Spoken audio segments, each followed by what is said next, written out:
Evening, Hey, Joe. Joe. Can you hear me? Yep. Yep. Got everybody here? We got everybody. Good evening. I would like to call to order the April 2nd, 2024 Wrentham Select Board meeting. In accordance to Chapter 2 of the Acts of 2023, this public meeting of the Select Board shall be conducted remotely via Zoom. The agenda posted on the town's website identifies how the public may join, and please note this meeting is being recorded. As a preliminary matter, this is Select Board Chair Joseph Botash. Permit me to confirm that all members and persons anticipated on the agenda are present and can hear me. It's a little tough tonight, but I will try my best. So at this time, when I call your name, please respond to the affirmative. Select Board Member Jim Anderson. Anderson here. Select Board Member Chris Gallo. Gallo here. Select Board Member Bill Harrington. Harrington here. And Select Board Member Michelle Rouse. Rouse here. Staff, when I call your name, please respond to the affirmative. Town Manager Kevin Sweet. Present. Assistant Town Administrator Greg Enos. Affirmative. Executive Administrative Assistant Amanda Vazzapolo. Present. Excellent. Well, first of all, I want to welcome back Jim and Chris. Great election. Yay, congratulations. Thank you. Both of you. And congratulations to everybody who won. And I want to thank everybody who put time in to run a campaign. Because as we know, it isn't easy. And you're putting yourself out there. And it really can be tough. But I kudos to everybody. Being the first meeting of the new board, it's time to reorganize. So at this time, the current chair would entertain a motion for a new chair. Mr. Chair. Yes, So thank you. First of all, I'd like to say that I'm happy and delighted to serve in this board with this select board members. I think we've done a terrific job this past year. I think everyone's very engaged. They do their homework. So I'm very proud to be part of this board. On the other hand, I also think that we've had a lot of successes this past year. And I attribute that to each member on this board. So going forward, I believe that if it's not broke, don't fix it. So I would make a motion, and if the other board members agree, that we maintain the same leadership group that we had this past year. I'll second that. all right. Do we still have to go to individual votes, Kevin? Or can we do it as a whole? It might be cleaner, Mr. Chair, if we just vote individually. Okay, Yeah. As opposed to a consent. all right. Jim, your motion for chair, please. Chairman Joseph Botash. Is there a second? I'll Second. second it. All right. Any further discussion? Can I speak? No, just kidding. We'll do a roll call vote. Select Board Member Anderson. Anderson, yes. Select Board Member Botash. Yes, and honored. Select Board Member Gallo. Gallo, yes. Select Board Member Harrington. Harrington, yes. And Select Board Member Rouse. Rouse, yes. Thank you. At this time, the chair would entertain a motion to appoint a vice chair. Mr. Chair. Yes, sir. Now, I would make a motion to appoint Vice Chair Chris Gallo to remain in that role. Is there a second? I'll second Second. it. So motion made by Selectman Anderson, seconded by Select Board Member Rouse. We'll do a roll call vote. Select Board Member Anderson. Anderson, yes. Select Board Member Botash. Yes, with pleasure. Select Board Member Harrington.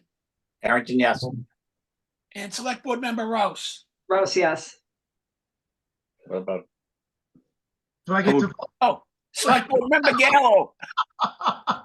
Yeah, Gallo's a yes with pleasure. And I also just want to say thank you to this board and leadership team. I think there's been a lot of success in the last 3 years that we've spent together. And I'm honored to be a part of this board. I think we're doing a lot of good work here, and there's a lot more work to do. So thank you all, and I'm happy to be back. Thank you. Right. So that passed 5-0. Next, Chair, entertain a motion to appoint a clerk. Mr. Chair, Yes, sir. yeah, I'll make the motion to appoint Select Board Member Harrington. Is there a That's clerk. second? Second, Okay, motion made by Selectman Anderson, seconded by Select Board Member Gallo. Any further discussion? Being none, we'll do a roll call vote. I won't miss you this time, Bill. Select Board Member Anderson. Anderson, yes. Select Board Member Botash, yes, with pleasure. Select Board Member Gallo. Gallo, yes, with pleasure. Select Board Member Harrington. Harrington, yes. And Select Board Member Rouse. Rouse, yes. All right. At this time, I'm going to go to tab 2. I'm going to turn it over to our reappointed clerk, Select Board Member Harrington. Yes, Mr. Chair. So announcements for April 2nd meeting, spring town meeting will be held on June 3rd, 2024 at King Philip Regional High School, starting at 7 p.m. Unlock your pickleball potential by joining Wrentham Recreation's Spring Pickleball Clinic series. Whether you're a beginner or seasoned intermediate player, these clinics are tailored to enhance your skills. Don't miss out on the fun as we strive to elevate your game. Register today as space is limited. For any inquiries, email ladams@wrentham.gov. For all the details to register, visit wrenthammyrec.com. Get your solar eclipse viewing glasses at the Fisk Library starting April 1st, yesterday. Register online to secure your pair, 1 pair of glasses per library card, 2 pairs per family, while supplies last. Special thanks to Friends of Fisk. The Safe Coalition is participating in the National DEA Medicine Take Back Day on Saturday, April 27th, in the Town Hall parking lot from 9 a.m. to 12. They're encouraging the public to remove unneeded medications from their homes as a measure of preventing medication misuse. Thank you, Mr. Chair. Thank you. All right, let's jump over to tab 3. At this time, the chair will entertain a motion to approve the April 19, 2024 open session meeting minutes. So moved. Motion made by Select Board Member Harrington, seconded by Select Board Member Anderson. Is there any further discussion? Being none, we'll do a roll call vote. Select Board Member Anderson. Anderson, yes. Select Board Member Botash, yes. Select Board Member Gallo. Gallo, yes. Select Board Member Harrington. Harrington, yes. And Select Board Member Rouse. Rouse, yes. That passed 5-0. Thank you. Next, we're honored to have our new veterans agent, Melissa Bingham, correct? There she is. Melissa, welcome to Wrentham.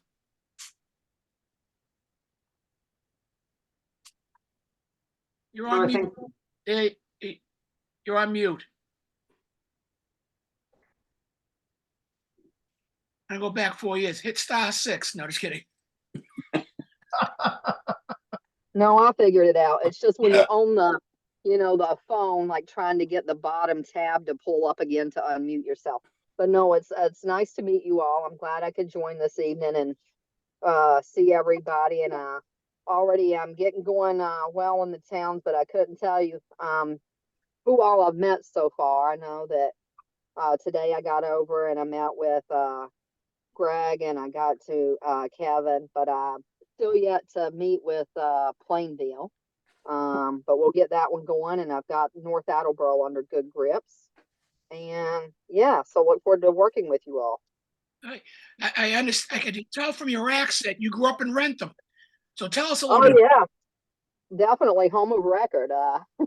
No, I'm originally from a very small town, dairy town in North Carolina called Bessemer City. Not a lot of opportunities, so I was one of those hurry up and let's join and make a life for myself, which the Army was really good for. So I did 4 years chemical corps. Chemical soldiers are a little bit unique. And I did 2 years in Korea, which was fun.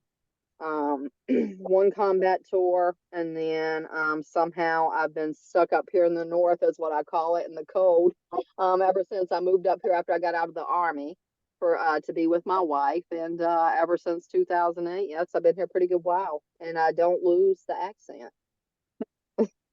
Well, first of all, on behalf of all of us, we want to thank you for your service. And we want to thank you for representing our veterans in the town of Wrentham. We have a great group of veterans, and I'm sure you'll get to meet the members of the American Legion, Joe Manning and everybody. And we have a big celebration on Memorial Day, and we definitely want to have you to be a part of that.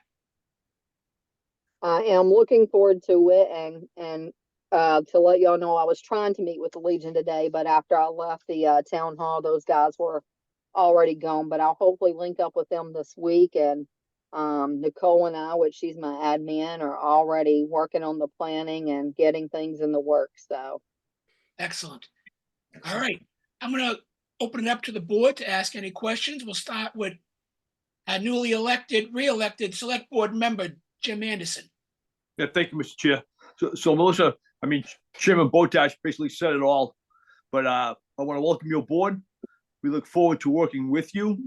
And I think I can say for certain that every member on this board has a special place in their heart for veterans.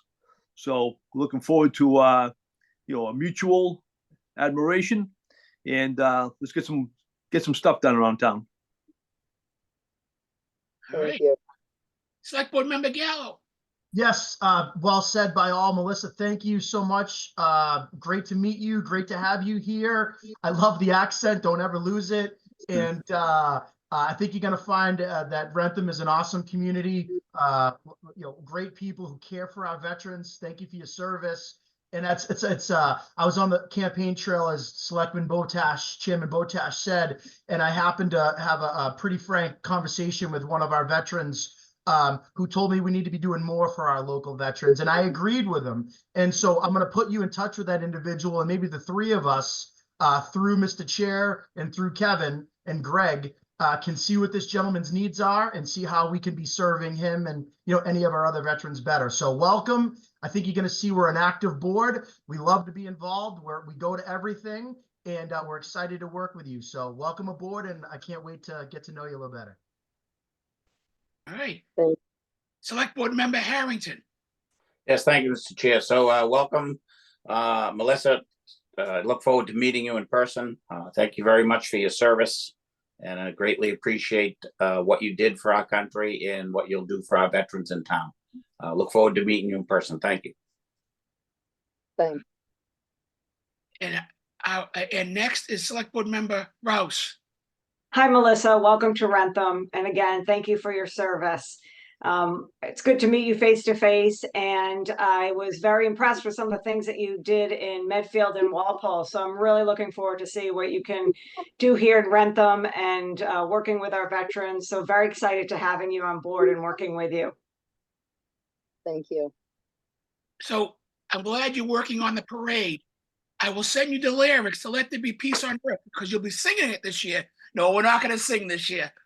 We really pay tribute to our veterans and to those who have passed as part of our Memorial Day service. It's very touching, and we look forward to having you as part of it. And our email addresses are all on the website.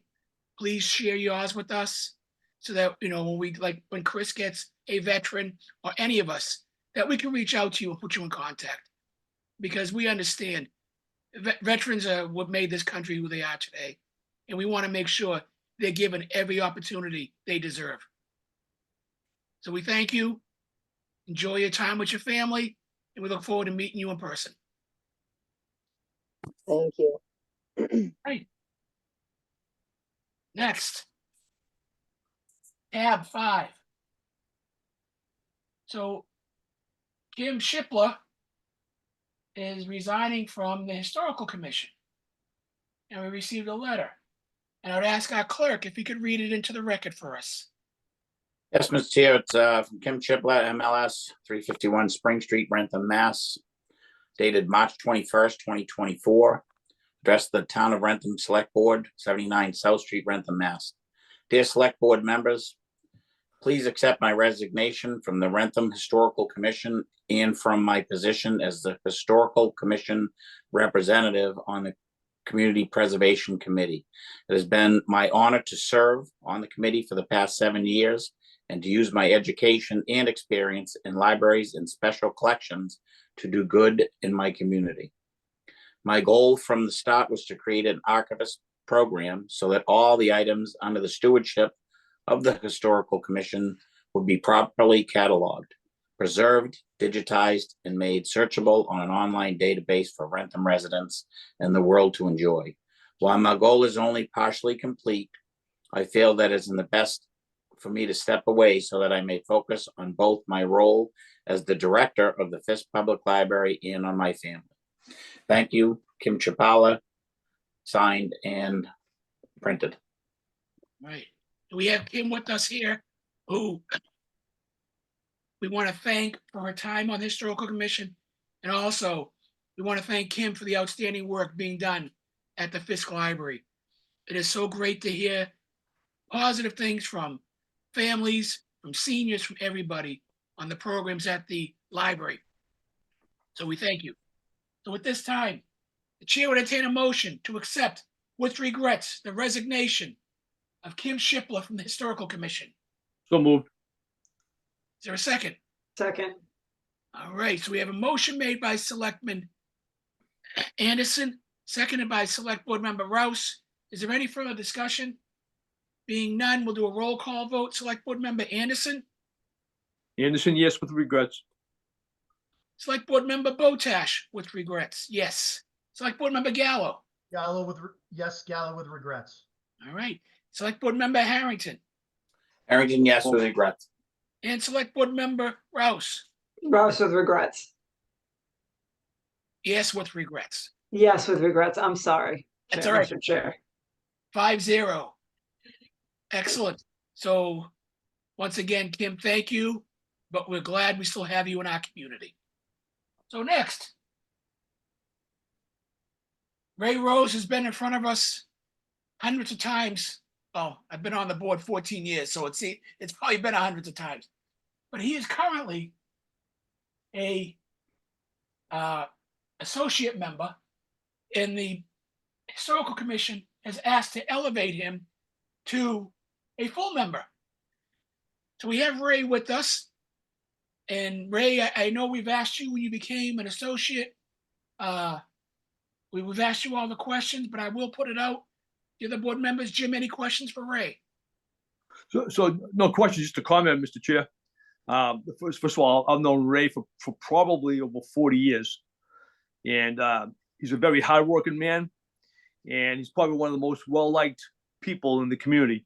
And so I would have no issues at all on moving him up to the full-time member. Select Board Member Gallo. Well said, Select Board Member Anderson. Speaking of a great veteran, Ray Rose, right here with us as well. Wonderful veteran, member of our community, tree warden. What doesn't he do? And very well-liked member as well. So yes, I think this is awesome. I'm a big fan of Ray. He just does great work. So 100% support him and support this. No further questions or comments. Right. Select Board Member Harrington. Yes, Mr. Chair. Yeah, well said by Selectman Anderson, Selectman Gallo. We had the pleasure to have known Ray for years with scouting and whatnot. Does a great job for the town, and look forward to having him on the committee. All right. And Select Board Member Rouse. I think my fellow board members said it all. Ray, I think this is wonderful. So thank you. No further questions. All right. And Ray, you know how I feel. You and I are out in the trenches getting those Christmas tree lights going. That's right. I wouldn't want anybody else next to me. All right. Well, I appreciate that. And may I speak or?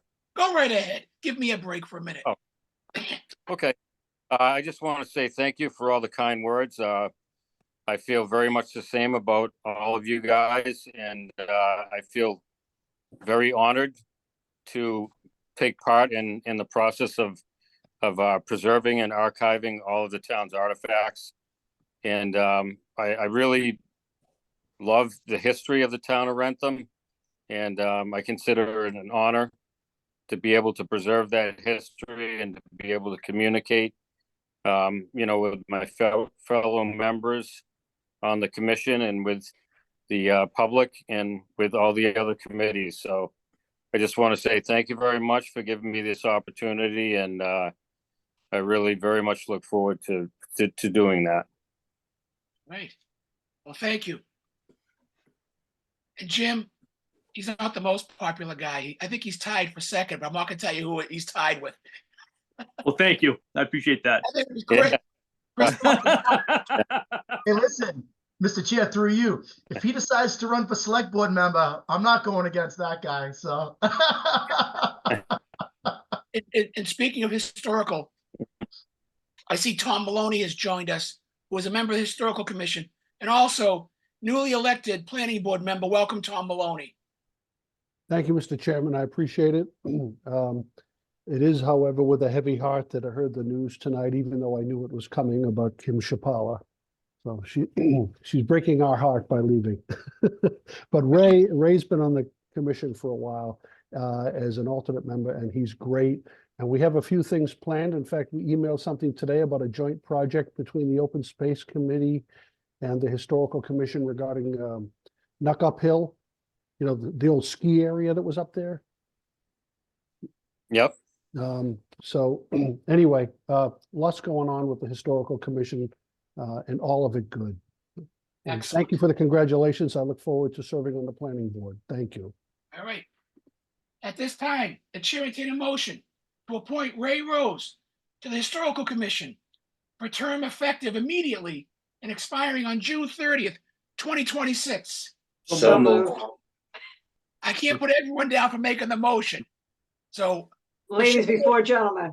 okay. Michelle made the motion, seconded by Bill. Any further discussion? Being none, we'll do a roll call vote. Select Board Member Anderson. Anderson's a hard yes. Select Board Member Botash. Hard yes also. Select Board Member Gallo. That was a hard yes, too. Select Board Member Harrington. Yes. All right. Select Board Member Rouse. Rouse is a hard yes, too. Excellent. So that passed 5-0. Very creative tonight. Very creative. So I was just told I sound like a mobster or somebody else. So at this time, I'm not going to repeat what the other one was. I'm going to turn it over to Vice Chair Chris Gallo to take the discussion on MBTA communities and give my voice a rest. Okay, thank you, Mr. Chair. Glad to step in. And that's the one thing I said to Joe. If I'm going to run again, we got to spice these meetings up. So excellent job, Mr. Chair. This has been a great first meeting. With that being said, it looks like the action we have to take tonight is, I guess we have a workshop scheduled for April 30th. Invites have been sent to Planning Board, Economic Development Commission, and Wrentham Elementary School Committee, and a review of the items to be discussed. So are we going over that items to be discussed tonight, or is this just telling what we're going to do on April 30th? Anybody? Kevin. Through you, Mr. Chair, Kevin. Yeah, I think that was the discussion for kind of the way the 30th meeting would be laid out from my conversations with the chair and kind of deciding. I know there was another conversation that was happening with an attorney that was being discussed about being invited. I'm not sure if that yeah, thank you for that. If I could ask Select Board Member Rouse, do we have an update on that at this time?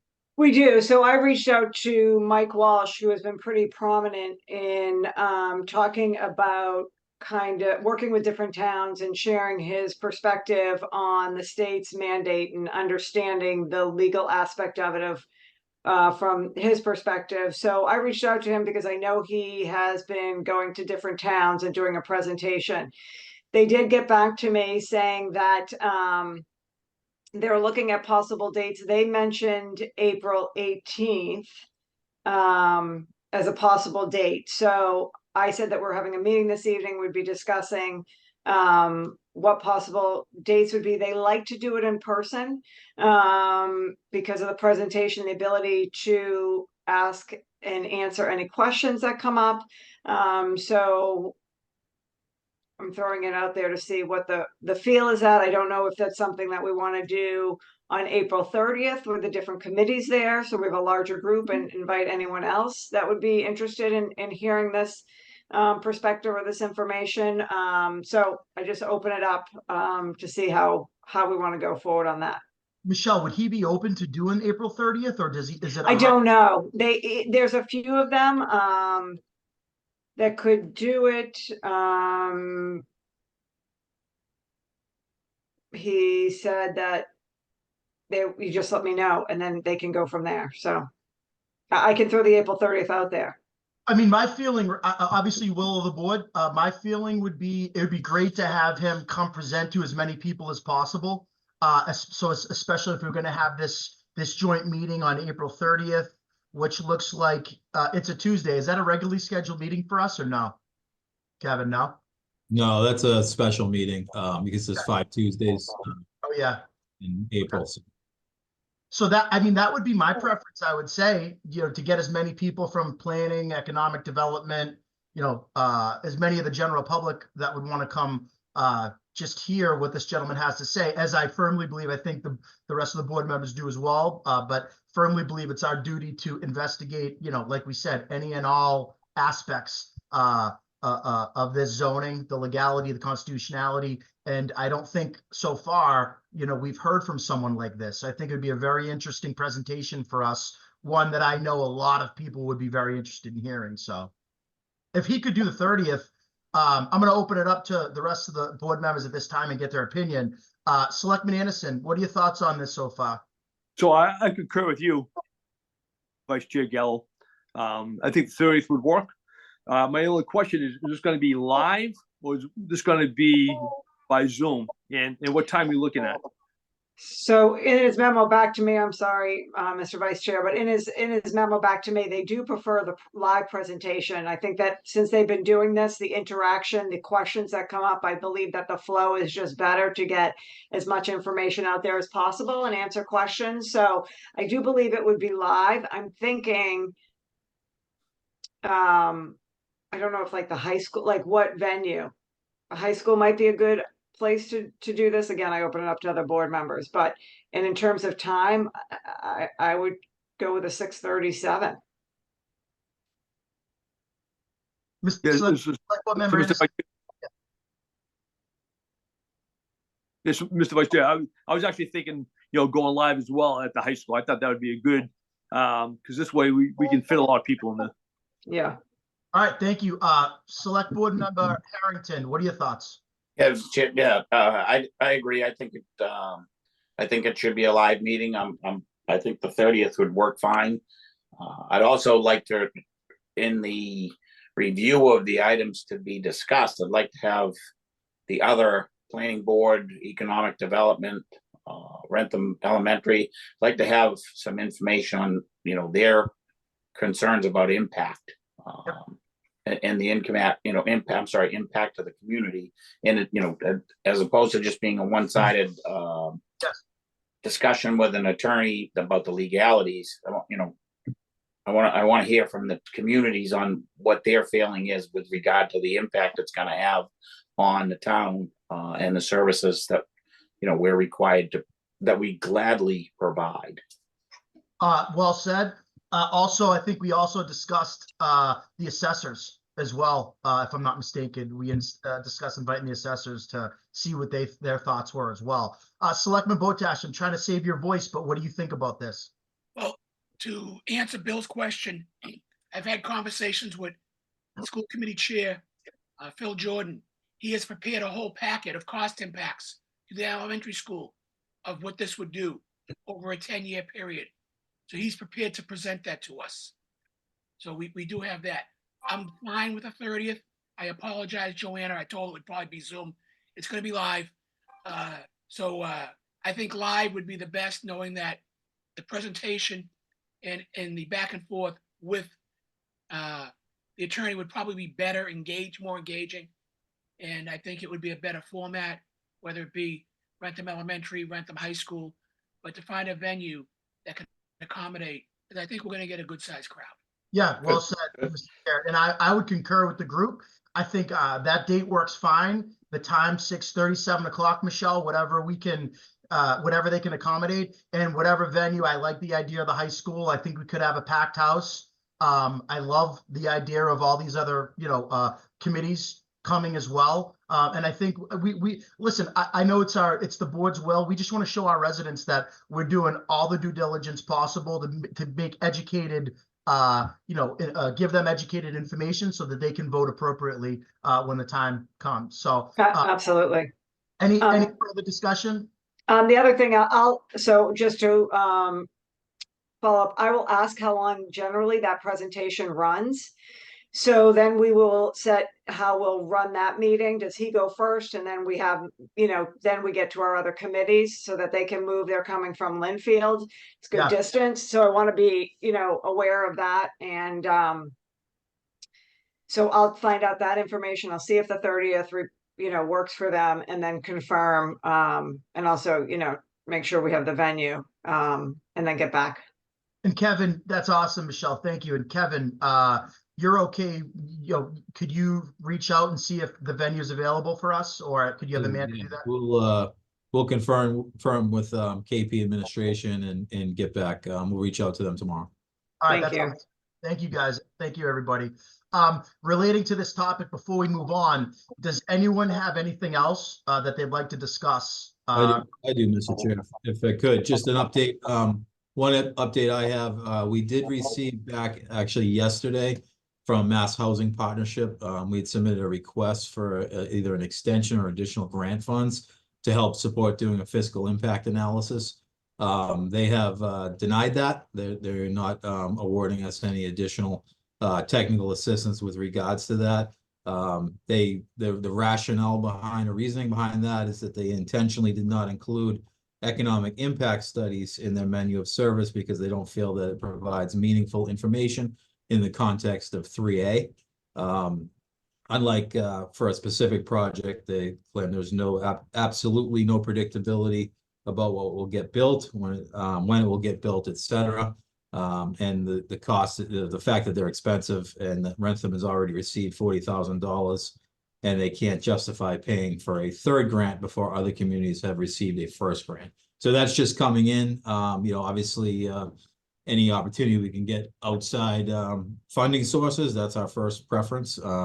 With town limited budgets and limited availability of money. So I think we need to regroup and look at what we may want to do moving forward. I was hoping to be able to extend that, that funding source, to be able to look forward with trying to work with a consultant, a third party, to put together a real fiscal impact analysis evaluation. So I think just wanted to update the board because that just came in yesterday as a response back from them from the prior request that was made. Kevin, do we have any idea what one of these impact studies would cost us with funding it ourselves? Yeah, I don't have specific costs. I mean, it's in the tens of thousands is what we're anticipating. The level, and prior ones that I've done, which has been several years, they've actually been funded by the developers in some cases. Be able to utilize some of that money and some other cost offsets. So it's been a while since I've actually utilized a third party consultant for a fiscal impact analysis, but they are, if they're done right, I mean, there's definitely some good amount of time that's invested in, those consulting hours are not cheap. So I would say it's in the tens of thousands. Okay, thank you. I guess keep us posted and we'll have. Yeah, we're reaching out to some other options, technical assistance through MAPC, others that have potentially contracted directly to get those answers, to get, kind of what's sort of a current cost look like, and expectations that we can come back and consider, whether we feel that it's needed at this stage or not. Right. Yeah, I think it's very important. So appreciate what you're doing. Appreciate, shaking all the trees for us. And please keep us posted. And thank you very much. Anything else regarding MBTA communities? Any of the board members have? Yeah, through you, Mr. Chair, has there been any additional discussion on parcels? Or is that gonna be at the same topic? I'm sorry, the same meeting? Was that Selectman Harrington? Was that to Kevin, I'm assuming? Yes. Yeah, beyond was shared, Amanda shared a breakdown listing. We've kind of gone through what we know we can't utilize, taking out state-owned property, state-owned land, town crisp districts, areas that are not feasible to be able to meet and zone. Beyond that, and then just sharing the tool, the utilization of the tool that MAPC put together, which is a pretty useful GIS link to be able to at least kind of explore and look at different parcels and options. But at this point, unless there's a specific parcel that the board or others are interested in exploring further, there hasn't been much done there. We have put out, as you recall, our last meeting, request to residents or anybody else that would be that to please provide us anything that they have in mind, if they're having discussions, if they own a parcel themselves, if and there has been no correspondence back with that request. So I think beyond what was presented initially and looking at some other zones outside of what we looked at for further discussion, I think is what we're looking at. I think just looking at what makes that, and I think that's part of the discussion for the 30th. Okay. Potential looking at I think a big one that I'm hearing from folks, and even leaning towards myself, is the commercial property at this point at the Wrentham Village Premium Outlets. All right, thank you. No, thank you, Bill. It's a good question. I was going to ask the same one, and believe me, I know everyone's busy. I know that the tool was sent over, and I know we got the spreadsheet. I just think it's I think the reason that you might not have gotten a lot of response back yet from the residents, I think it's a little bit of a time-consuming process to go through all those parcels, try to find anything over 5 acres, and do the analysis. So we just have to push forward and see. I know that the townspeople are, as one of the prongs that we told them we would investigate was opening the parcel search up, expanding it from just the few that were presented. So I'm open to suggestions on how we accomplish that goal, but I think we do need to figure out how to forge forward as a board and as a leadership team to expand that parcel list and at least be able to present like, hey, these are the top 10 that we've identified, and here's the pros and cons to them. I think the townspeople are really looking forward to that and would appreciate that.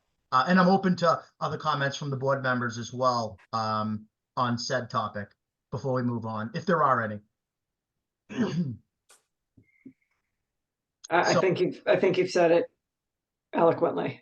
Okay, thank you. Being none, no vote needed, right? We could just move on to the next agenda item. Okay, Mr. Chair, let me know if you're ready to come back or you want me to keep going. Well, I think we could turn this one over to Kevin Oh, yeah. and Mike. Good job. Thank you. Yeah, thank you, Mr. Chair. I'll try to be as not too long-winded, but if you'll indulge me, there is a lot of material here. There's a lot to digest. I'm not expecting the board to be able to digest this evening. This is the first time the board is seeing this presentation and the like, and I won't be offended if you turn off your cameras and you relax during the PowerPoint presentation and death by PowerPoint.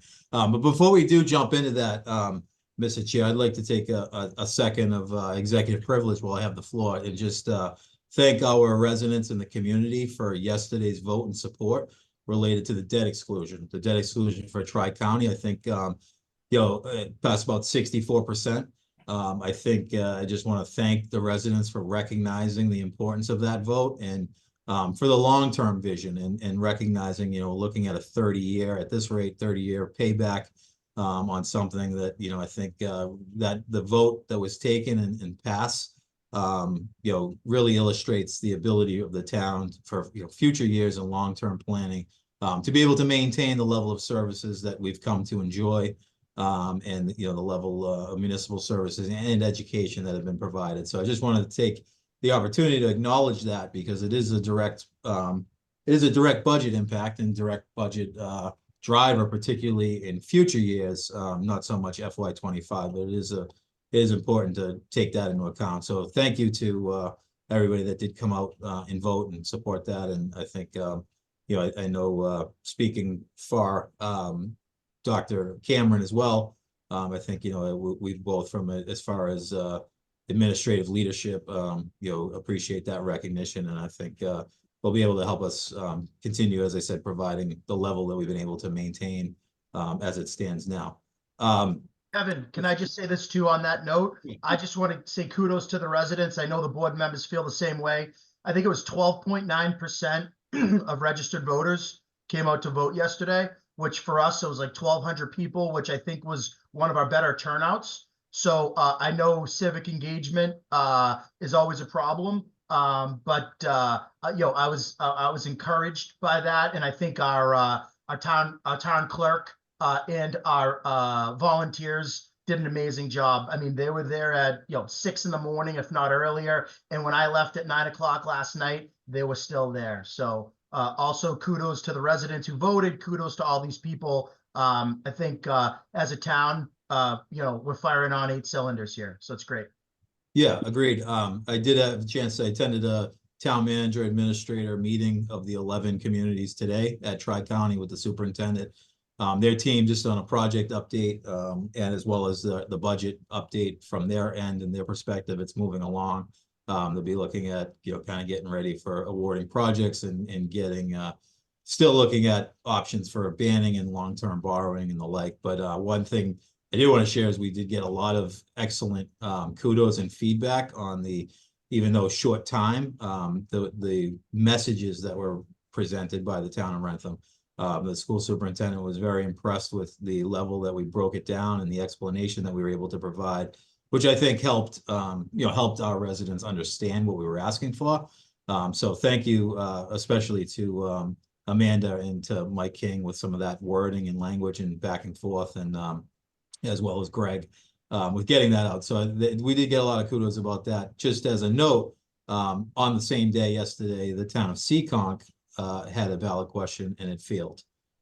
So they're now, I was with the Seekonk town administrator, and they're looking at potentially a late summer, early fall reattempt. And I've had a couple of other communities request the information that we use to share with them all, so that they could essentially, be able to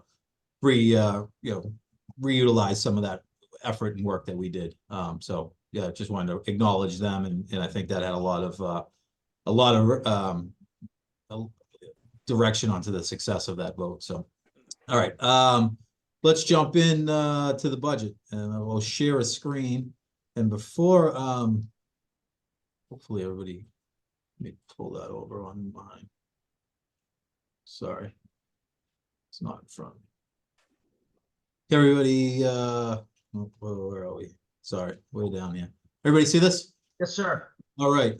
If I could, Mr. Chair, just before we jump into the death by PowerPoint here, you have all received this presentation, as well as an extremely comprehensive, the most you've ever seen, FY25 budget book, which is very intuitive, has a lot of clickable links. There's a lot of information. I don't expect that you've been able to read any of it or digest any of it. You just recently received it. But you do have that, and we'll have an opportunity to kind of obviously continue to ask questions and digest some of that. So just tonight is more an overview, a little bit more of a highlight as we get deeper into the process. In that budget submittal is the submittal transmission, if you will, letter. I do want to read some of it. It is in that book, and it's not for the record, but I think we'll highlight before we get into specific pages. If I could. So I hereby transmit to you the recommended fiscal year 2025 operating budget. Over the past several months, administration has worked to develop a responsible and stable budget that will maintain services while being respectful to taxpayers. Maintaining Wrentham's financial strength, stable outlook, and excellent bond rating while keeping tax increases to a minimum are priorities. Based on these goals and considering revenues and fixed costs, the budget was developed through the collaboration, cooperation, and insight of department heads. Together, the town and the school districts worked extremely hard this budget season to provide a budget that continues to support the school's superior education for our students while minimizing the tax burden as much as possible. Some budget highlights, the operating budget, you'll see not only including state assessments as proposed, totals 53.5 million, which is an increase of 3.32%. In summary, the municipal budget, inclusive of shared costs, increases by 4.28%, and education spending increases by 2.48%, which we'll go through. The operating budget is balanced by the use of 1.3 million from the town's available free cash balance of 5.49 million. My goal with the creation of this and past operating budgets is to reduce our dependence on free cash to balance the budget. I'm pleased to note we have continued to do this by decreasing the amount of free cash utilized to fund the budget by $200,000 in this budget. This is a decrease of $400,000 over a period of 2 years, further highlighting this commitment to diminishing our budgetary reliance on free cash or one-time revenues. The balance remaining in free cash will be reserved to cover capital equipment replacement needs, as well as contributions to the OPEB trust and stabilization accounts. The funding that supports this budget is structurally balanced using conservative revenue estimates. Every effort has been made to implement measures and maximize productivity and consistently deliver high-quality services.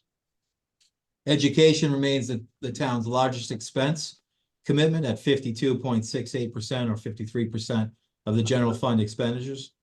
In addition, outside the general fund is another educational expense that contributes to our impact overall state aid, the charter school tuition assessment of 1.2 million. Although the charter tuition intended to hold school districts harmless from the immediate financial impact of expanding tuition at Commonwealth charter schools decreased $140,000 or 51%. This resulted in overall state aid and reduction of 0.07% over FY24 levels. She continues to be a significant budget struggle in that regards with state and local aid.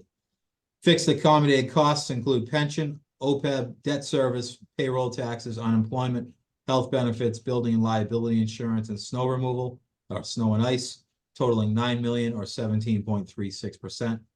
This leaves 29.96% of the overall general fund budget for all other town operations, such as general government, public safety, public works, veterans affairs, council on aging, recreation, and library.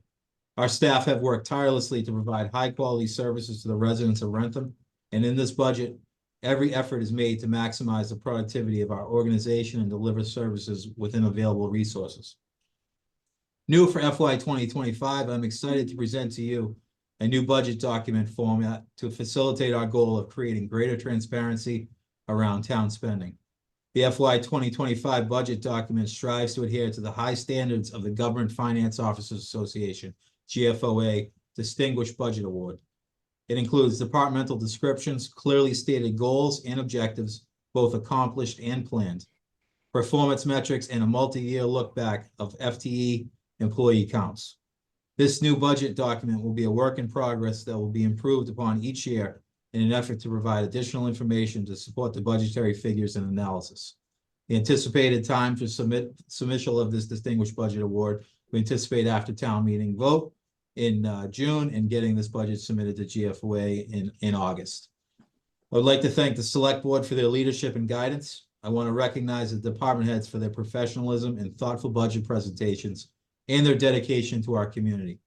We're extremely fortunate to have a professional and skilled staff that is committed to excellence.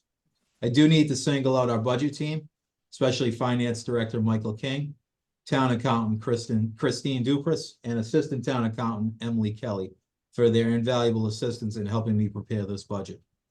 The town's leadership team is committed to moving Wrentham forward and building sustainable community. I respectfully recommend adoption of the fiscal year 2025 budget as submitted. I will go through this somewhat quickly and certainly can come back and answer questions, but give you an opportunity. There's a lot of information in the budget book. There's a lot of information in these slides, and we'll just go through, as you wish. Similar in past years, the budget mission: maintain a structural balance, deliver adequate level of services, improve the quality of life, maintain a reasonable consistency in the tax burden, transparency in budgeting, sustainability, and truth in budgeting. The budget process itself is a timeline where department head requests are submitted by January 29th of this year. The town manager proposal is complete by March 30th of 2024, of which we're here this evening for the final submission of the town manager's recommended budget. We'll then be moving on to the time frame, asking the board to consider adoption at our next meeting, vote to approve the budget on April 16th, as our May meeting does not provide enough time. So it would require us to have a separate meeting if we're to look other than the 16th, because of the May meeting just won't meet the requirements under charter on when it has to be submitted or adopted rather. Select board meetings, various dates through town meeting, continued discussion. The finance committee budget discussion, again, various dates through town meeting. Mike and I have scheduled a couple of those with sort of the culmination of their hearing process being on May 20th. And then, of course, the annual town meeting, June 3rd, for the legislative body approval of the FY25 annual budget. Future goals, continue to fund reserves from non-recurring revenue or free cash. General stabilization or a rainy day fund is all of these funds are in a healthy position and really have progressed over the last several years. We've made contributions to our general stabilization as well as our capital stabilization at past town meetings most recently. Brings us to just under 2.2 million in the general stabilization. We now are over $1 million in the capital stabilization from what was around 400,000, a little over 400,000. The OPEB trust just under $1 million now. It's come a long way at what was 60,000 and 100,000, and making great progress towards our other post employment benefits, and continue to fund the capital outlay in the operating budget from the retiring debt of the principal and interest, which we continue to do in this budget. Budget overview. The funding that supports this budget, as I said, is structurally balanced. The budget as proposed totals just a little over 53.5 million, which is an increase of 3.32% overall. Just a highlight on that fact, this is the lowest increase overall in 5 years, which I think shows a lot of the efforts that we've made as a community and financial team. That the overall increase at 3.32%, given the rising costs of everything that we deal with, typically in the 5-6% on average, to be able to maintain the overall increase of being the lowest percentage increase in 5 years, I think is something to really illustrate and highlight at 3.32%. The operating budget is balanced, as I said, by use of the 1.3 million of free cash. Another really highlight, as you know, when I came on 6 years ago, this is now my 7th budget, 7th balance budget submitted. It was to reduce our utilization of free cash, which is an inherent structural deficit. And I'm proud to say this year brings another 200,000 less utilization of that, and an overall total of 400,000 over the last 2 fiscal years, which I think is another thing that I don't want to underscore. Just a breakdown of the town's free cash analysis certified by the Department of Revenue at just over 7.3 million, which represents an increase of 4.1 million over the prior year. Big driver behind that, as you recall, is the Mara property, the sale of the Mara property, and some of the tax title related issue accomplishments there. The town typically, as I said, appropriates all of our free cash to the general fund budget, stabilization funds, and one-time capital items. Specific items that replenish free cash are typically one-time items that are not allowed in the budget by the Department of Revenue, such as tax liens or auction proceeds. The Department of Revenue recommends that communities maintain a free cash level at 3 to 5% of the budget. However, this obviously can vary on a case-by-case basis. So we're definitely following sound municipal finance practices. This is just an illustration of our historic free cash. Again, many accomplishments in FY23 and 24 with the sale of those tax title properties and planned efforts over the last 6 years.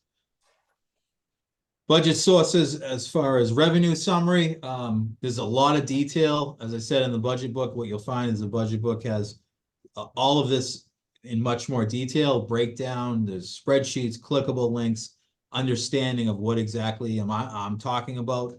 What is a local receipt? What is local aid? And all of that is defined in much more detail. This is just a snapshot.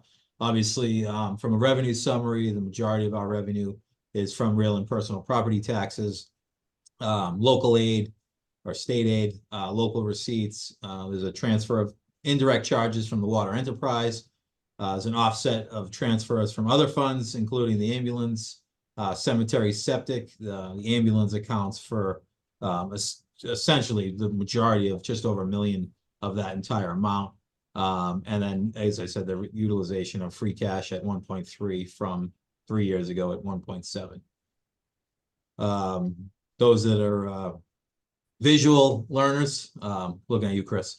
The breakdown here by colorful graphic here. As I said, obviously the large pie here being real and personal property tax at 81% of our total, followed by state aid and local receipts, and then other sources of revenue, indirect charges, and the ambulance reserve. Real and personal property taxes breaks down how we get to the maximum allowable levy. Our levy limit from the prior year plus our 2.5% increase, which is bound by Prop 2.5, as well as our new growth estimate at 500,000, which has been where we've been at the prior budget year, and had been adjusted a little bit for the FY24 or 23, somewhere over the last couple of years from what was 450 to be more realization. But again, very conservative estimates and something that practice-wise we've always done. And then it brings us to a maximum allowable levy limit of 4.3 million, just over. Again, new growth estimate 500,000. That's based on permit activity and active projects.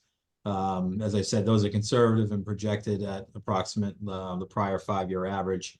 And then the final amounts, that's why it's estimated, or projected rather, is not available until after the budget is presented to town meeting, which is why the budget is adopted as they are. Just a bar graph to illustrate the historic new growth of where the town has been. FY 2024, a number of big commercial, industrial pickups that we've been able to accomplish that kind of started over the course of 22, 23, and were fully realized in 24. So you can see that spike to get us to where we were. Debt exclusion, it's accomplished through debt exclusions, which when approved by the voters, again, allows the town to assess taxes above the Proposition 2.5 limits set by law. The debt exclusion amount for fiscal 2025 equals 557,347. Keeping in mind that this presentation was done, finalized over the last couple of days before yesterday's vote. And, we are carrying that in the budget itself, but that's all accountable under the debt exclusion component. So that sole number here is the King Philip debt, excluded debt, the town's only excluded debt right now, which does FY26 will be the last payment and rolls off in FY27. This is a breakdown of historic debt exclusion. It's a declining payment on the debt exclusion. As you can see, here we are in FY25 representation of that debt exclusion payment. Historic state aid, again, very concerning, very difficult from budget standpoints, as we talked about. You can see the state aid revenues really last couple of years, and it at best had been hoping for some sort of leveling, had been pushing for increases on above minimum aid, increases with unrestricted general government aid, Chapter 70 for the town of Wrentham. We don't see a lot of those benefits and increases as a community demographic, and then obviously with the increase in offset or assessments, the overall net state aid is very concerning. It doesn't help us out too much. You can see here the breakdown of that with Chapter 70 charter school reimbursements. That's a significant drop there. To be fair on that, the flip side of that, there's been a little bit less on the sending, but the reimbursements have dropped.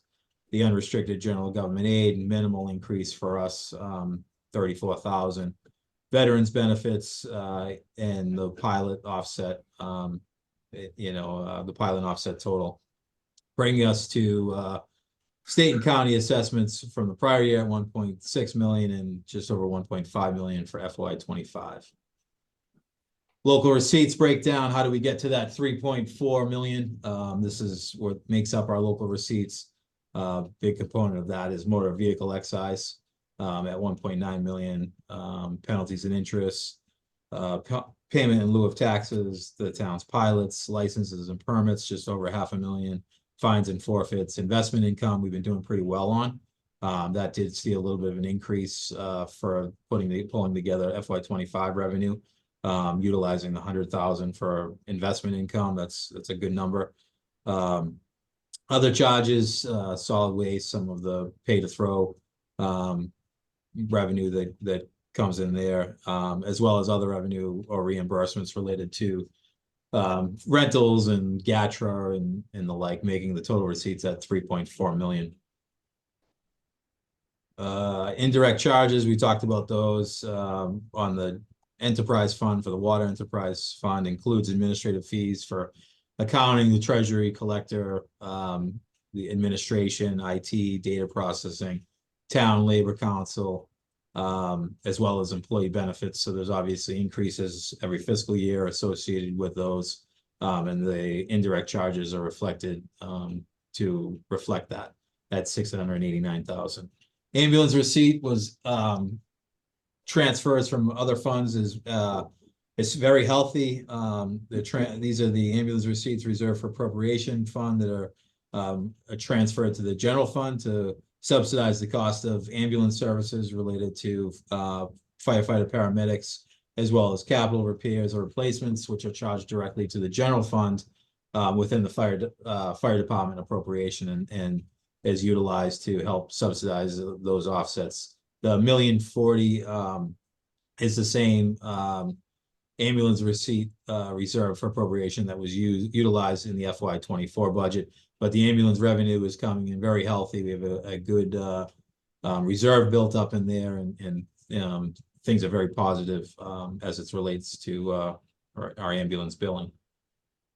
Jumping into budget uses as far as on the expense side, the expense summary, get another pie chart just showing how the budget, how our expenses are spent, if you will. As I said earlier, the largest expenditure related to education costs at 53%, followed by insurance and benefits, employee benefits at 16%, public safety representing 15% of the total utilization, general government representing 8%, and then some other ancillary costs that are plugged in there with public works at 5% and some other smaller numbers.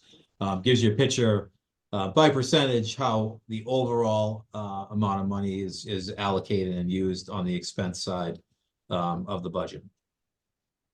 Again, broken down, this is how everyone sees this at the legislative aspect. When we approve the budget, we break down by expense summary by cost centers, general government, public safety, public works, our human services, culture and recreation functions, education into the three buckets, if you will, for the Wrentham Elementary School District, King Philip District, and then Tri-County and Norfolk Agricultural, with the debt for Tri-County and Norfolk in that aspect. Insurances and employee benefits being its own bucket. And that just shows you the breakdown of where the 53.5 million overall for the total summary of expense budget is derived from. Further breakdown, the general government, as I said, represents an increase of 4.85% that's proposed, and this is made up primarily of increases in contractual services, facilities and maintenance needs, and the capital outlay. That 4.85% is a little misleading because if 50,000 of that is in the capital outlay, which is, has been part of that rolling debt to continue to fund within the budget. Again, further showing sound municipal finance by funding some capital within the operating budget, as well as potential future offsets and needs, rather than get that debt getting recaptured into some other function and having to come up with that as the demand comes. So great highlights that we've really been able to do a lot of, particularly as sort of a informal sort of policy that we've stuck to, and that's reflected in there. So there's not a lot of general government drivers or increases beyond that makes that up. Public safety, proposing a 5.64% to the public safety budget over the prior year. This is a result of the MEC assessment grant ending in FY24. We've seen that rolling down from what was 100% for 3 years, then went to 50%, then went to 25%, and now FY25, or essentially this year in FY24, going into FY25. Knowing this was going to happen, we didn't go to a zero sum, so we were smart with utilization of that. So we're not going from zero to full cost. We've been able to, obviously, we've been paying 75% in FY24, which kind of brought us to really the full amount. So we've been able to realize on the expense of actual paying out a savings of over $2 million since the MEC board made that decision to allow Mendon and Millville into the MEC regional dispatch, which has, on the continuation of our operational assessment, reduced Wrentham's percentage, but has also saved the town well over $2 million in actual payments out, which is significant. That has been turned back, either unbudgeted or turned back as part of a free cash as unspent. This budget represents fire contractual obligations and related to education incentives and additional overtime. As I've said for 6 years now, I mean, the educational incentives have been a big driver. We've done a lot of work in the CBAs and working with the fire union on creating lanes and trying to rein that in. But what we're seeing is many firefighters are taking advantage of the education incentive. So both on going back to school, which has a direct tuition cost, as well as once they do have a degree received, then those increases related to the education incentive. So we are seeing some of that over the last couple of years being reflected in the budget, and that's also part of this. The other thing I'm pleased to be able to do in FY25 is the police budget. Accounts for contractual increases as well as the addition of an additional patrol officer. This has been something I've been trying to work with and working with the chief and the leadership on the police department to get us there. Recognizing the addition of an additional police officer in FY24's budget, an additional in FY25. We're not able to fully fund the full ask. It's been anywhere from 4 to 6. This gets us to 2 over the last 2 fiscal years, and making an attempt to move us forward and get us there. And I think this board has been very supportive of public safety and recognizing the needs that are there, and and nobody knows more than Jim, a long time career and serving also as a chief, that the staffing levels have remained stagnant for decades, despite the growth that the town has had. So I'm pleased to be able to at least get them one additional officer to add to their department, which is more than needed. And we certainly could handle and justify easily an additional 4 beyond that, but there's only so much that the budget can allow for, and this has been a 6-year plan to try to make that happen. Also accounts for some contractual increases related to, obviously, the patrol officer and the CBA related to that, and the animal control budget being part of public safety reflects the new regional animal control initiative with Plainville, and a real better true up overall of animal control services that have just been inadequately funded, that we've had to adjust over many years, that are actually under budgeted, but overspent. And over, beyond what was actually truly realized. So that sort of trues that up. And what you'll see is when you go through the budget book, you'll see that, half of those costs, at literally 50% of that share is being covered in full by the town of Plainville as well. It offsets those costs. So it's working out really well. Having Alexi on as our full-time regional ACO, she's doing a great job. And, we've really seen, in some ways, much like we talk about in other areas, particularly the library, unfortunately, when you build it, they'll come. And when you have true great programs and functioning programs, it ends up driving up the demand, where folks are realizing that we never had this before, and now we're taking advantage of it, or it was just sort of accepted as practice. So we are seeing those increase in service calls and demands now that we have somebody that's focused on it, which is long overdue. Public Works is a 2.91% proposed budget over the prior year. It's made up primarily of an estimated increase in the solid waste and recycling contract. We've been working for the last couple of months working with E.L. Harvey. Our contract, which is a 3-year contract, ends, this will be the end of 8 years that E.L. Harvey is supported and provided our curbside collection service for the town, and we're in contract negotiations with them. And likely that will be the direction we go. So it was a conservative estimate that has been built into this budget for that increase that we know is going to happen related to solid waste recycling, the contractual service, as well as just dealing with increases in tonnage fees, cost per ton for disposal. Budget covers necessary engineering and consulting services to remain compliant with MS4 or stormwater permit, another mandated requirement that we're mandated to do. Many communities have established additional stormwater funds, if you will. I know the community I live in, Franklin, has a separate stormwater enterprise. Many communities have established accounts because this cost is only going up, and as we've seen for the last few years, will continue. The cost of meeting that compliance with that permit is rapidly increasing and significant. It's something that isn't discretionary, that the town has to comply with, and unfortunately, right now, it's consuming the DPW budget for any real growth, unless there's some other funding avenues to be able to support that outside of their operating budget, which currently doesn't exist. Human Services represents Public Health, Council on Aging, and our Veterans Affairs. This is a proposed Human Services increase of 3.19%.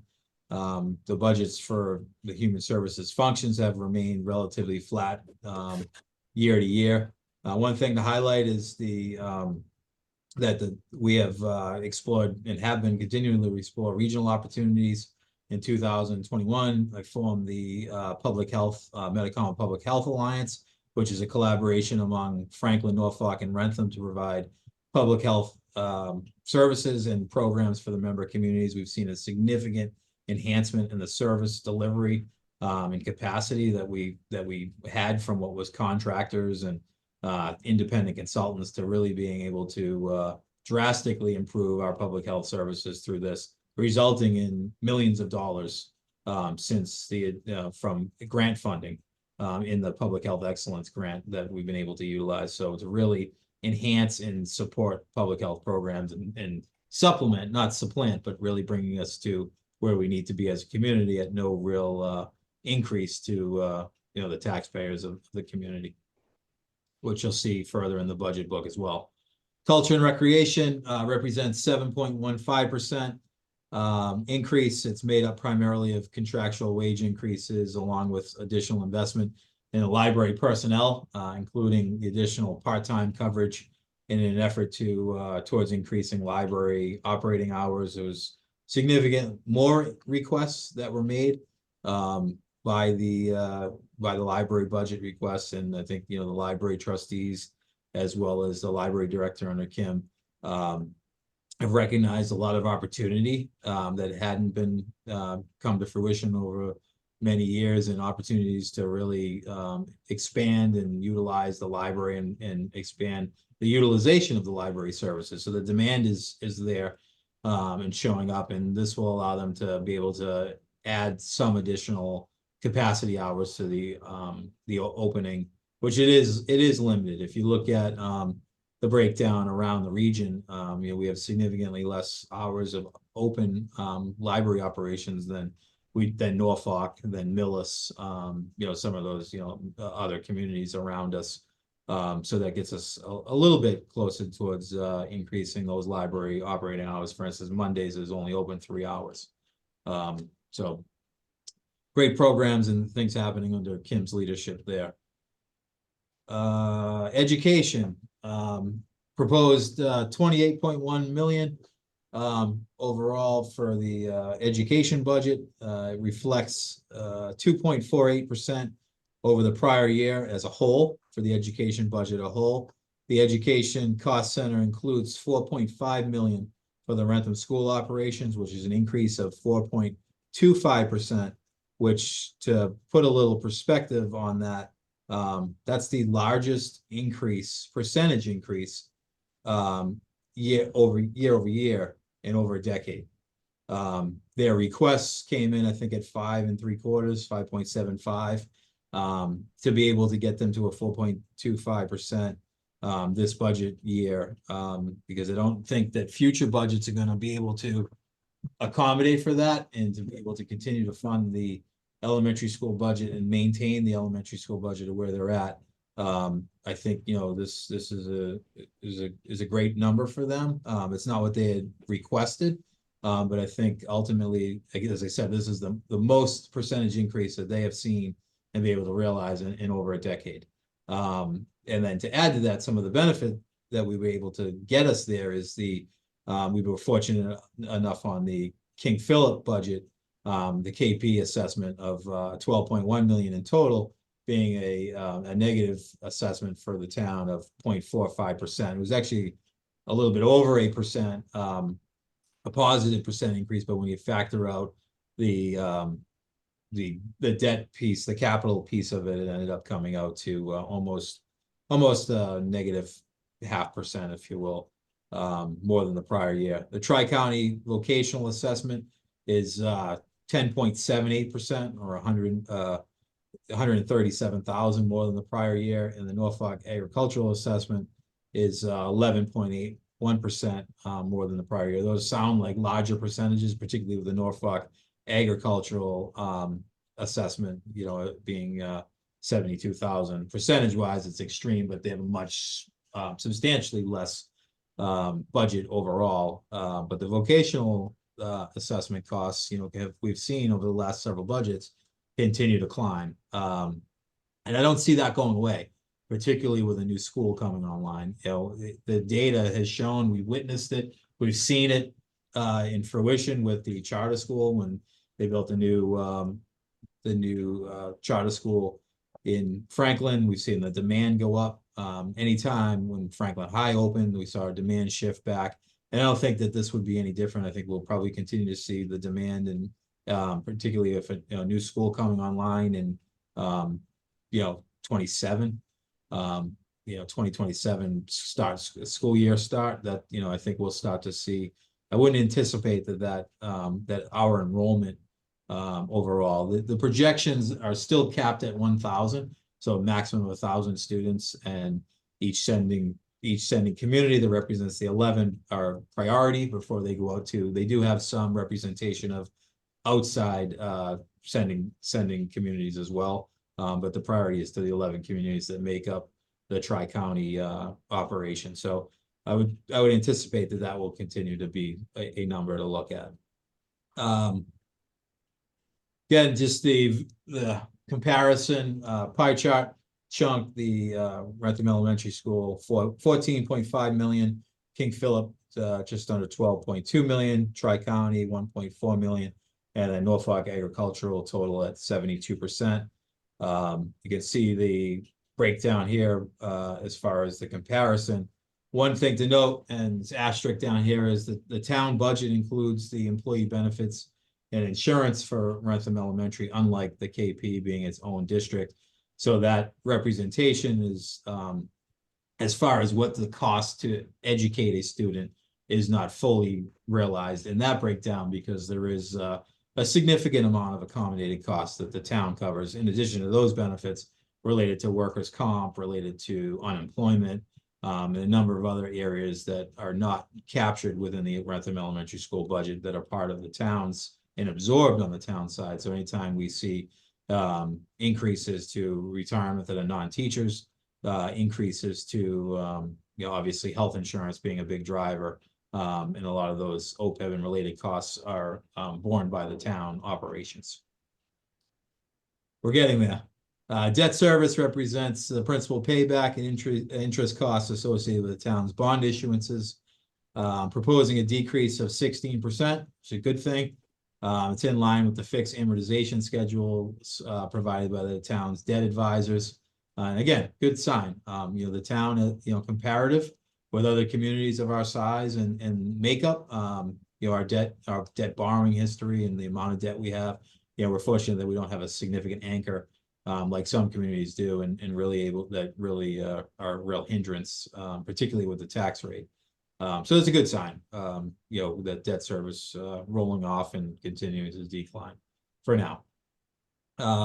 Insurance and employee benefits is an increase of 3.8%. So the insurance and benefits budget consists of a mandated increase to our annual retirement assessment at 2.38%, a 5.71% increase in property liability insurance, as well as a modest 4.125% increase to the town health insurance, due in part to the town's participation in the Maya health insurance plan that we started last year, as well as a post-65 program to really identify folks to get them off the utilization of that. And, a lot of these efforts that we've been doing have really resulted in real numbers and, if you look at health insurance trend where that's running at 7.5%, to be at a 4.25% is a great number, something we have never seen. I think Mike has the data of what the average is for West Suburban Health Group, which is the group we were prior to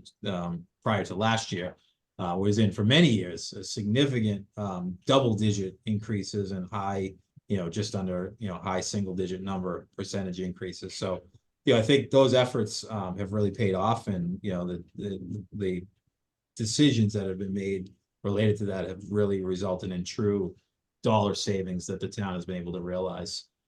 So overall, a good picture there related to those efforts. The reserve fund is pretty straightforward, 200,000. That's the same. Happy to report that we have not tapped into our reserve fund in 5 years. Over 5 years. You have not seen a reserve fund. Obviously, the Finance Committee approves the reserve fund requests with notification to the Select Board. I've been happy that budget-wise, we've been able to live within our means. Any unanticipated expenses have been able to be dealt with as they've come up, and and the good news and why that's important is that 200,000 gets turned back and closes out as department turnbacks, which end up creating a better or a healthier free cash for us at the end of the year. So it's been over 5 years now since there's been any utilization of that reserve fund.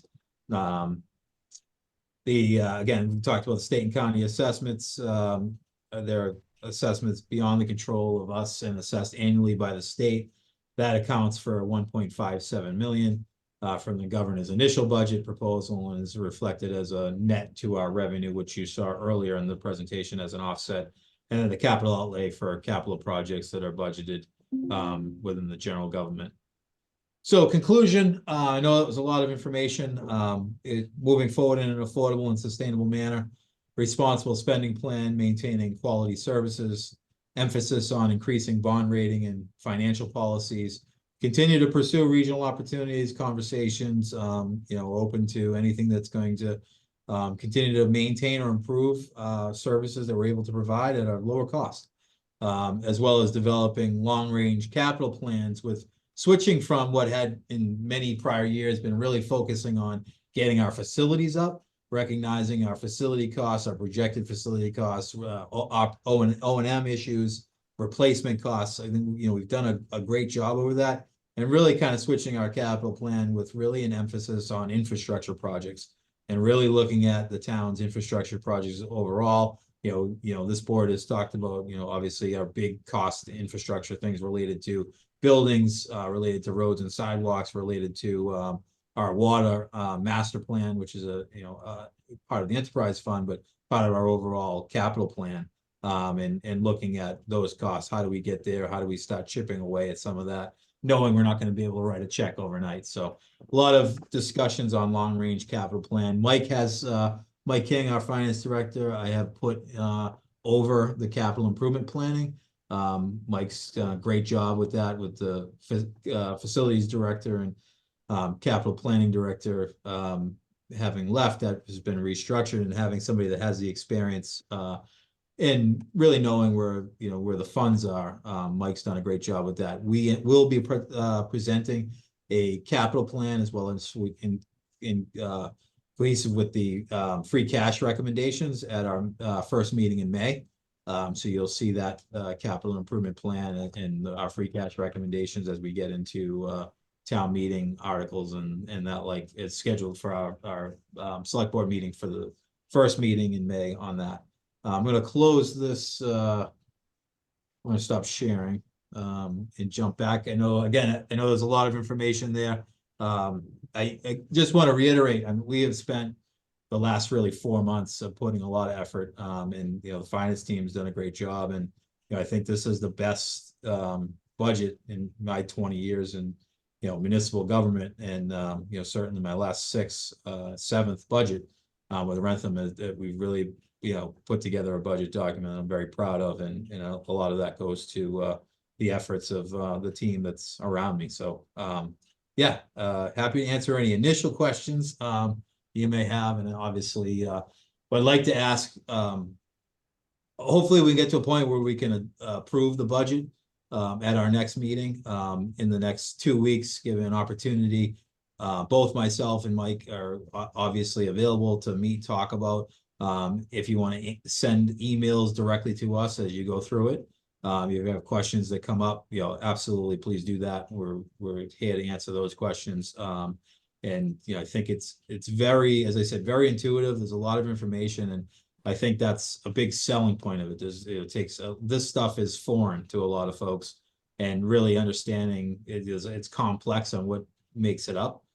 So we tried to really do a lot of effort into putting it in a format that you can really see and understand. So that's it, Mr. Chair. All right. Well, first of all, I want to thank Mike King for your help with the budget with Kevin. I also want to thank you for taking the time last Monday, we could go yesterday, to present the debt exclusion in the budget to the Wrentham Elementary School Committee. Great presentation, great job. And I think the success of the debt exclusion has a lot to do with what you offered to the community. So thank you. Select Board Member Anderson, any questions? Yeah, thank you, Mr. Chair. So not really any questions. I just want to thank Kevin and his team for putting that budget book together. There's a lot of information to digest here tonight. I look forward to actually going through it, and I may have more questions, or I may have some questions at our next meeting. But good job, Kevin. I thought your presentation was spot on tonight. Thank you. Thank you. Yeah, it's a lot of dry material. Tough to get through. Select Board Member Gallo. Yes, so being a visual learner, as Kevin alluded to, I'll expect unlimited access to yourself and Mike King to have visual aids readily available to go through the budget as I meander through it. But I will say it is a very impressive budget. What I've seen so far, I'm very impressed. The 3.32% is a really good number. If I'm not mistaken, I too was at the Wrentham Elementary School budget and debt exclusion presentation done by Mike King. He did a great job there as well. I thought that their initial ask was higher. It was in the sixes, if my memory serves me correct. So to get them down to that number and I hate to use that word, get them down, but to be able to work towards that number, I think that's a success overall. So yeah, you were going to say something, Kev, through you, Mr. Chair?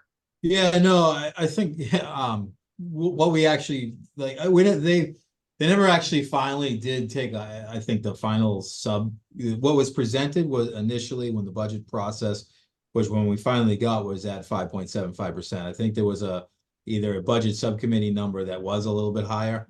But yeah, a great point. I mean, I look at this as a success. The fact that this is the largest percentage increase that they've received in over 5 years.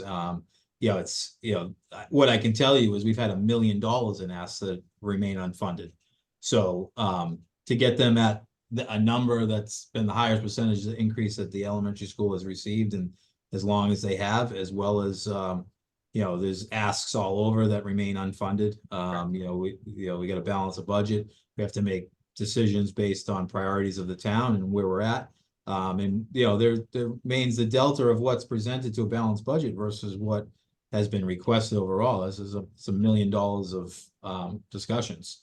So no, fair point. But again, Mike may know, but I don't think we ever saw a final submittal. We saw their final kind of pre-submittal. Not a big deal, but what was it? Whatever was presented to us, Mike was there with me. But anyway, regardless, it's irrelevant. Budget looks great. Yeah, I'm sure there'll be lots of questions. Thank you. Thank Mike. Thank the team. Appreciate it. And no further comments at this time. All right. Select Board Member Harrington.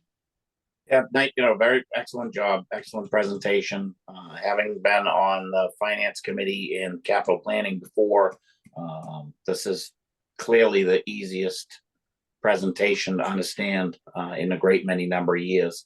And I'm actually looking forward to digging into the book that was just sent out. There's a couple of things that jump out at me right away.